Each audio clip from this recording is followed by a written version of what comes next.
अस्सलाम वालेकुम students, welcome back to अपना टीचर.com। आज हम स्टार्ट करने जा रहे हैं चैप्टर नंबर 6 जो कि है आपका लीगैलिटी ऑफ ऑब्जेक्ट।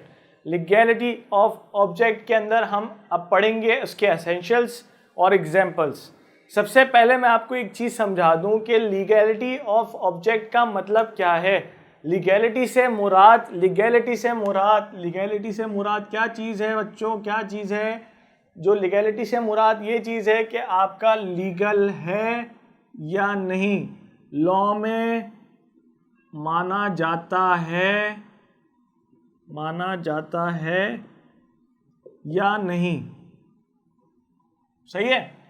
मतलब जो चीज़ के ऊपर आप कॉन्ट्रैक्ट कर रहे हैं, जो सब्जेक्ट मैटर आप यूज़ कर रहे हैं, जो सर्विसेज आप दे रहे हैं, क्या मैंने बोला? सर्विसेज, ऑब्जेक्ट और कोई भी इसी तरह की जो सब्जेक्ट मैटर होता है वो यूज़ कर रहे हैं, तो वो आपका लीगल होना चाहिए।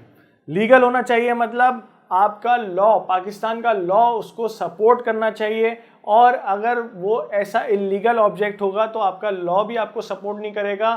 और इन फ्यूचर जब आप उसको कोर्ट में लेके जाएंगे, अगर कोई डिस्प्यूट होता है दो पार्टीज के दरमियान, आप उसको आगे कोर्ट में लेके जाते हैं, कोर्ट में लेके जाएंगे तो वो लीगैलिटी के बेस के ऊपर, मतलब लीगल ना होने की वजह से वो जो कॉन्ट्रैक्ट है वो आपका वॉइड हो जाएगा, वो आपका उसी वक्त ख़त्म हो जाएगा। आपको जितना भी लॉस होगा वो आपको खुद बेयर करना पड़ेगा। तो सबसे पहले हमें ये चीज़ ज़रूर पता होनी चाहिए कि कौन कौन सी चीज़ें लॉ में लीगल हैं और लॉ में नहीं है। ये चीज़ आपको पढ़नी चाहिए। और इसके अंदर मैं एक एक करके इसके एसेंशियल्स पढ़ेंगे। एसेंशियल्स का नाम आपने बार बार सुना होगा, आप दोबारा सुन रहे हैं। एसेंशियल्स का मतलब यही है कि फंडामेंटल चीज़ें जो इस पर्टिकुलर सब्जेक्ट के अंदर या उस पर्टिकुलर कॉन्सेप्ट के अंदर जो होते हैं, वो जो चीज़ है वो आपकी एसेंशियल्स कहलाती है। एसेंशियल्स मतलब फंडामेंटल्स, बेसिक्स। जो बेसिक्स आपकी लीगल ऑफ ऑब्जेक्ट के अंदर होनी चाहिए वो क्या क्या है? सबसे पहले आपका forbidden by law. Forbidden by law के अंदर क्या चीज़ें आती हैं? इसमें दो चीज़ें हैं, मैं आपको बता देता हूँ। इसमें दो चीज़ें कौन सी हैं? जैसे कि क्रिमिनल लॉ है आपका, क्रिमिनल लॉ। क्रिमिनल लॉ का मतलब क्या है? क्रिमिनल लॉ का मतलब वो चीज़ें जो कि आपको मना की गई हैं, जो आपको डायरेक्टली मना की हैं। किसने? लॉ ने। आपको किसी को कत्ल नहीं करना है, किसी को किडनैप नहीं करना है, चोरी नहीं करनी है। ये सारी की सारी चीज़ें आपकी किस में आ जाएंगी? क्रिमिनल लॉ के अंदर। थेफ्ट आ गया आपके अंदर, मर्डर आ गया इसके अंदर, किडनैपिंग आ गई इसके अंदर। ये सारी की सारी चीज़ें क्रिमिनल लॉ से रिलेटेड हैं। हम क्या पढ़ रहे हैं? हम सिविल लॉ पढ़ रहे हैं। ये सारी की सारी चीज़ें सिविल लॉ में कवर होती हैं। ये तीनों चीज़ें जो आपकी क्रिमिनल लॉ के अंदर आती हैं, इसके अंदर जो मैंने आपको बताया है कि क्रिमिनल लॉ से रिलेटेड तो हम पढ़ नहीं रहे, हम सिविल लॉ से रिलेटेड पढ़ रहे हैं। ये सारी की सारी चीज़ें आपकी सिविल लॉ के अंदर आती हैं। अच्छा, सिविल लॉ के अंदर तो ये चीज़ें आती हैं, लेकिन इसका जो कॉन्ट्रैक्ट है, इसको अगर हम सिविल लॉ में पुश करना चाहें, सिविल लॉ में लाना चाहें by contract between two parties, तो ये तीनों चीज़ें भी मना करता है। आपका कौन? आपका लॉ मना करता है कि ये चीज़ें नहीं होनी चाहिए। अच्छा, अगर हम उसके अंदर दूसरी बात करें तो दूसरा प्रोविज़न है आपका स्पेशल लेजिस्लेशन। स्पेशल लेजिस्लेशन इसका मतलब है कि आपका लेजिस्लेशन का मतलब ये है कि कानून बनाना। अगर कोई ऐसा स्पेशल कानून बना है किसी भी पर्टिकुलर एक्ट के लिए जो कि लॉ मना करता है, वो इसके अंदर फॉल करेगा। कोई ऐसी एक्टिविटी, कोई ऐसी चीज़ जो, जैसे अगर हम फर्ज करें कि अभी हमारी पॉलिसी मेकिंग बन रही है कि करप्शन के अगेंस्ट हम अलग से स्पेशल लॉ भी बनाएंगे, और हो सकता है कि अमेंडमेंट भी करें, उसके अंदर जो है हम अमेंडमेंट्स करें, चेंजेस करें, और वो स्पेशल लेजिस्लेशन की जा रही है ताकि करप्शन को ख़त्म किया जाए। अच्छा, ये जो स्पेशल लेजिस्लेशन की जा रही है सिर्फ करप्शन के लिए, ये सारी की सारी चीज़ें किस में आ जाएंगी? आपकी स्पेशल लेजिस्लेशन में और फॉरबिडन बाय लॉ में, फॉरबिडन बाय लॉ के अंदर। अच्छा, आगे बढ़ते हैं तो defeat the provision of law. कभी कभार ऐसा भी होता है कि हम क्या करते हैं? हम ये करते हैं कि एक प्रोविज़न तो पूरा कर लेते हैं, जैसे अगर हमने इन चीज़ों के खिलाफ कोई ऐसी एक्टिविटी नहीं की जिसके अंदर आपका फॉरबिडन जो है वो शामिल होगा, ऐसा कोई कॉन्ट्रैक्ट नहीं किया। लेकिन अगर हम कोई ऐसा कॉन्ट्रैक्ट कर लें जिससे हमारी दूसरी प्रोविज़न हर्ट हो, फ़र्ज करें कि कॉन्स्टिट्यूशन ऑफ पाकिस्तान के अंदर आपकी एजुकेशन, फ़र्ज करें, सिर्फ मैं आपको एग्जांपल दे रहा हूँ, ऐसा तो है नहीं, वैसे ये डेवलप्ड कंट्रीज़ के अंदर होता है लेकिन डेवलपिंग कंट्रीज़ के अंदर ऐसा होता नहीं है। तो अगर हम बात करें तो पाकिस्तान के अंदर अगर फ़र्ज़ करें कि आपकी एजुकेशन और हेल्थ फैसिलिटी फ्री कर दी जाए और आपकी एजुकेशन प्राइमरी तक बिल्कुल फ्री हो हर बच्चे को, और उसका कोई एक आर्टिकल बन जाए, तो वो चीज़ क्या हो गई, आपकी एक प्रोविज़न है किसके अंदर, कॉन्स्टिट्यूशन के अंदर। वो एक चीज़ डाली गई है कॉन्स्टिट्यूशन के अंदर टू प्रमोट द एजुकेशन। हम एजुकेशन को प्रमोट कर रहे हैं और एक फ़ायदा पहुंचा रहे हैं सिटीज़न को। फ़र्ज़ करें कि मैं एक किसी दोस्त के साथ मिलके एक स्कूल खोलना चाहता हूं और वो मैं स्कूल खोल के पब्लिक से पैसे ले रहा हूं उस अगेंस्ट एजुकेशन के। अब वो जो मैं काम कर रहा हूं एजुकेशन का वो गलत नहीं है, लेकिन मैं उसके अगेंस्ट जो उनसे पैसे चार्ज कर रहा हूं वो उस प्रोविज़न के ख़िलाफ़ है जो कॉन्स्टिट्यूशन ऑफ पाकिस्तान के अंदर बनाया गया है। तो इसका मतलब ये है कि वो जो मैं काम करूंगा, वो जो मैं एजुकेशन के अगेंस्ट कोई इंस्टीट्यूट खोल रहा हूं, वो मेरा काम क्यों वॉइड हो जाएगा, क्योंकि मैं उसके अगेंस्ट पैसे चार्ज कर रहा हूं। वो मेरा कोई दूसरा जो आर्टिकल है या दूसरी जो उसके अंदर अमेंडमेंट हुई है कॉन्स्टिट्यूशन के अंदर, उसको हिट कर रहा है वो। तो उस वजह से आप क्या करोगे, आप उसी वक्त वो जो कॉन्ट्रैक्ट होगा वो वॉइड हो जाएगा और आप जाके अगर केस भी करते हो किसी कोर्ट के अंदर तो वो उसको नहीं मानेगा, क्योंकि वो सब्जेक्ट टू किस में आ जाएगा, defeat the provision of law में। यहाँ तक तो हम दो चीज़ें कवर कर चुके हैं। इसके बाद अगर हम बात करें तो इट इज़ फ्रॉडुलेंट। फ्रॉडुलेंट की बात करें तो फ्रॉडुलेंट से आपको मैंने जैसे बताया था कि फ्रॉडुलेंट से मुराद क्या होती है। फ्रॉडुलेंट से मुराद ये है कि मेरी फ्रॉड की इंटेंशन है, मैं किसी को धोखा देना चाह रहा हूँ, मैं पैसे लेके भागना चाह रहा हूँ, मैं उस पैसों से ऐशी करना चाह रहा हूँ जो आपने मेहनत से कमाया है। इसका मतलब ये है कि मैं उसमें फ्रॉड करना चाह रहा हूँ।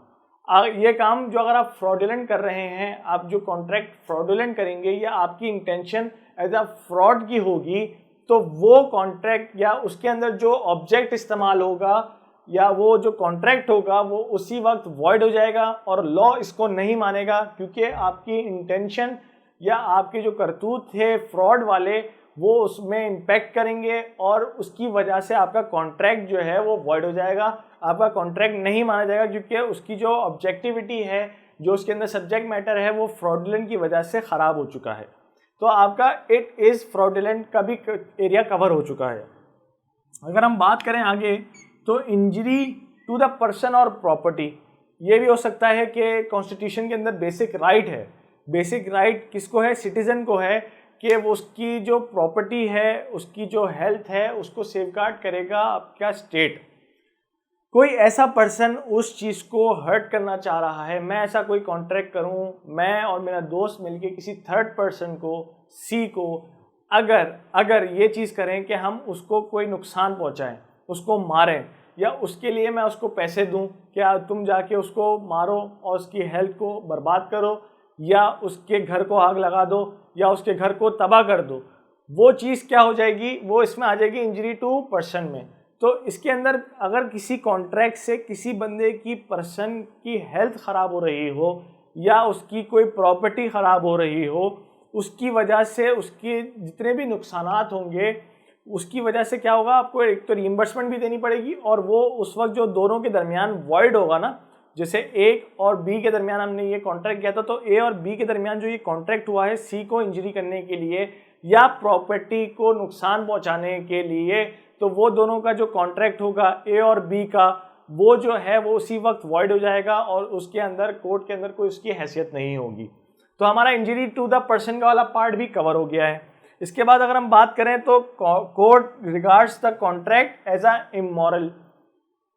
कोई ऐसी हरकत भी हो सकती है जो इमोरलिटी के खिलाफ हो, इमोरल हो, मतलब अखलाकियात के खिलाफ हो। अखलाकियात के खिलाफ होने का मतलब ये है कि ऐसी कोई हरकत करें, आप ऐसी कोई हरकत करें जिसकी वजह से माशरे में कोई बदनामी फैले या कोई फहाशी फैले या इस तरह की कोई ऐसी चीज़ हो जो कोर्ट समझता है कि आपके सोसाइटी को खराब कर सकता है, तो उसके अंदर वो ये कह सकता है, इसी में कोर्ट की जजमेंट दी है, इसमें आप अगर पढ़ेंगे ना तो इसके अंदर कोर्ट की जजमेंट होगी, जो आप कॉन्ट्रैक्ट कर रहे होंगे उसके अंदर वो उसके टर्म्स पढ़ेगा, कोर्ट टर्म्स पढ़ेगा, उसके बाद वो ये डिसाइड कर सकता है कि वो अखलाकियात के ख़िलाफ़ तो नहीं है। अखलाकियात के ख़िलाफ़ होगा तो वो उसको वॉइड कर देगा, कॉन्ट्रैक्ट को वॉइड कर देगा, कॉन्ट्रैक्ट को वॉइड कर देगा, ख़त्म कर देगा। उसी वक्त वो बोलेगा कि इससे हमें हमारी सोसाइटी में इमोरलिटी या अखलाकियात जो है वो बद अखलाकियात फैल रही हैं, फहाशी फैल रही है, तो वो उस चीज़ को ख़त्म कर देगा। तो ये यहाँ से आपका court regards to contract as a moral भी ख़त्म हो गया। अच्छा, court regards against public policy की बात करें अगर हम, तो पब्लिक पॉलिसी एक ही चीज़ है, ये court regards to against public policy. अच्छा, कभी कभार ऐसा होता है कि एक पब्लिक पॉलिसी बन जाती है, कोई ऐसा एक नॉर्म बन जाता है कि अगर उसके ख़िलाफ़ अगर कोई कॉन्ट्रैक्ट किया जाए तो वो ऐसी चीज़ हो जाएगी जो आपकी पब्लिक पॉलिसी के ख़िलाफ़ होगी। अब वो पब्लिक पॉलिसी के ख़िलाफ़ है तो इसका मतलब है कि ये भी एक किसके ऊपर छोड़ा है, इन्होंने जजमेंट किसके ऊपर छोड़ी है, कोर्ट के ऊपर, कि कोर्ट चाहे तो वो पब्लिक पॉलिसी के अगेंस्ट जो भी मसला हुआ है उसको वो क्या करे, उसको वो ख़त्म कर दे, उस कॉन्ट्रैक्ट को वो ख़त्म कर दे। तो court regards against the public policy का मतलब यही है कि अगर कोई पब्लिक पॉलिसी बनती है, कोई नया लॉ बनता है, या एक पब्लिक एक चीज़ के ऊपर मुत्तफ़िक है और उस चीज़ के ऊपर, जैसे आजकल आप देख रहे होंगे कि ख़ात्मे नबूवत का मसला चल रहा है, ख़त्मे नबूवत का मसला चल रहा है, तो उसके अंदर ये चीज़ हो सकती है कि एक पब्लिक जो है वो एक चीज़ के अंदर एकजुट है, हम सब मुसलमान हैं और हम ख़ात्मे नबीयीन के ऊपर जो है हम ईमान रखते हैं, तो वो चीज़ें आपकी किस चीज़ के अंदर आ जाएगी, बेसिकली वो इस पब्लिक पॉलिसी के अंदर आ जाएगी। अभी तक उसके ऊपर कोई हतमी कोई इसके ऊपर कोई वो नहीं बना, लॉ नहीं बना, और इसके ऊपर काम चल रहा है, अभी लॉ बन जाएगा ये कुछ दिनों में। ये ओवरऑल जो है वो हर जगह पे इसको इस्तेमाल किया जाएगा और इसको स्कूल में पढ़ाया भी जाएगा, लेकिन अभी तक ये पब्लिक पॉलिसी है, अभी तक ये पब्लिक पॉलिसी है। इसका मतलब ये है कि कोर्ट अगर चाहे तो उसके ख़िलाफ़ अगर कोई कॉन्ट्रैक्ट करे उस बात के ख़िलाफ़, तो कोर्ट चाहेगा तो वो उस चीज़ को उसी वक्त कॉन्ट्रैक्ट को ख़त्म कर देगा। तो उस चीज़ को जब ख़त्म करेगा तो कोर्ट के पास ये जजमेंट है, मतलब कोर्ट ये डिसाइड कर सकता है, ये किसी और बंदे के ऊपर डिसीजन नहीं है, सिर्फ कोर्ट के ऊपर है कि वो अगर चाहे तो वो चीज़ को ख़त्म कर सकता है। तो यहाँ तक हमने इसके एसेंशियल्स के बारे में पढ़ा था। अब आगे एग्जांपल्स देख लेते हैं, थोड़ा सा आपको क्लियर हो जाएगा। जो मैंने आपको इतनी लंबी चीज़ें आपको समझाई हैं, इतनी सारी बातें करी हैं, उसको सम अप करके अगर हम एग्जांपल्स में देखेंगे तो एग्जांपल्स में आपको ये चीज़ें क्लिक कर जाएंगी कि मैं जिस हवाले से बात कर रहा था शायद उस चीज़ से आपको फ़ायदा हो कि आपकी एग्जांपल्स आपको दिमाग में बैठ जाएं। तो सबसे पहले अगर हम बात करें तो ट्रेडिंग विद एनिमी, दुश्मन से आप ट्रेडिंग कर रहे हैं। फ़र्ज़ करें इंडिया पाकिस्तान की जंग चल रही है, जंग इस हालत में है कि जैसे 1965 की जंग हुई है, 71 की जंग हुई है, तो इसके अंदर जो जंगें हुई हैं उसके अंदर ये हो सकता है कि आप कॉन्ट्रैक्ट कर रहे हो उससे, तो ये चीज़ तो सिरे से सही है ही नहीं ना। जब आपका वो एनिमी है, आपका वो दुश्मन है, आप उससे कॉन्ट्रैक्ट कर रहे हो ट्रेडिंग का, तो ये चीज़ तो गलत है ना। और ये चीज़ गलत होने की वजह से क्या होगा, लीगैलिटी के ऊपर बात आएगी, वो लीगैलिटी का सब्जेक्ट मैटर ही ख़त्म हो जाएगा और आपका कॉन्ट्रैक्ट वॉइड हो जाएगा। तो ये आपका ट्रेडिंग विद एनिमी हो गया। दूसरी बात करें तो रिस्ट्रेन फ्रॉम, रिस्ट्रेन का मतलब है रिस्ट्रेन का मतलब क्या है, रोकना, किसी चीज़ से रोकना। तो रोकने का मतलब क्या है, मैं किससे रोक रहा हूँ, लीगल प्रोसीडिंग से, मतलब मैं किसी को रोक रहा हूँ कि आप कोर्ट में ना जाएं। कोर्ट में जाना आप सबका हक है, हर सिटीजन ऑफ पाकिस्तान का हक है कि वो अपने राइट्स के लिए कोर्ट जा सकता है। लेकिन मैं क्या करता हूँ, मैं कॉन्ट्रैक्ट करता हूँ, उसमें लिखता हूँ कि आप कुछ भी, मैं आपके साथ कॉन्ट्रैक्ट कर रहा हूँ, फ़र्ज़ करें किसी का ट्रेडिंग का कर रहा हूँ, बाइंग सेलिंग का कर रहा हूँ, लेकिन इसके साथ साथ एक और कॉन्ट्रैक्ट कर रहा हूँ कि मैं आपको रोक रहा हूँ, बोल रहा हूँ आपसे लीगल प्रोसीडिंग में आप नहीं जाएंगे। तो लीगल प्रोसीडिंग में जाना इटसेल्फ किसी चीज़ से रोकना है, और अगर हम किसी चीज़ से जो बेसिक राइट है उससे रोकेंगे तो आपका क्या हो जाएगा, आपका वो वॉइड हो जाएगा और लीगैलिटी के ऊपर सवाल आ जाएगा और वो उसी वक्त कॉन्ट्रैक्ट आपका वॉइड हो जाएगा। तो लीगल प्रोसीडिंग्स के अंदर से हमने ये बात कर ली।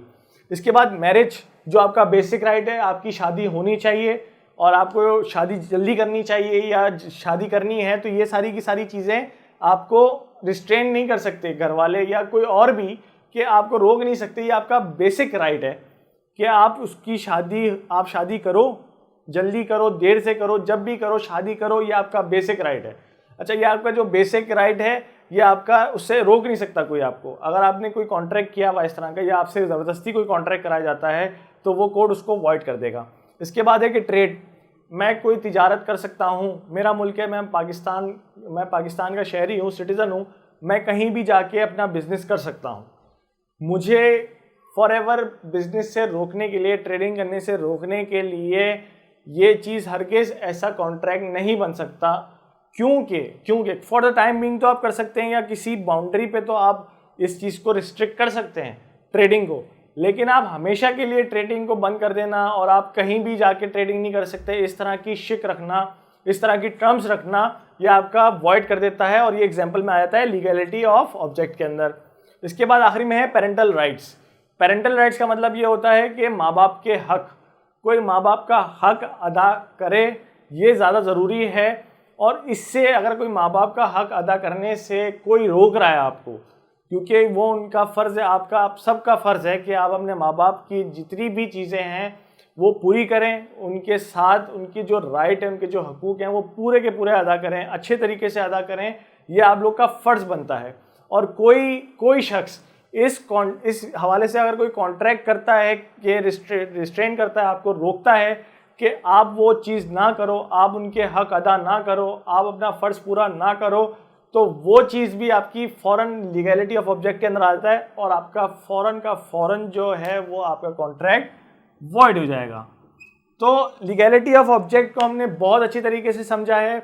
उम्मीद है आपको ये चीज़ें समझ में आ गई होंगी। ये चैप्टर बहुत छोटा है, इसी वीडियो में मैंने तकरीबन पूरा कवर कर दिया है। हम नई वीडियो में नए चैप्टर के साथ इंशाल्लाह आपसे मुलाकात करेंगे। अपना बहुत ख्याल रखिएगा। अल्लाह हाफिज़।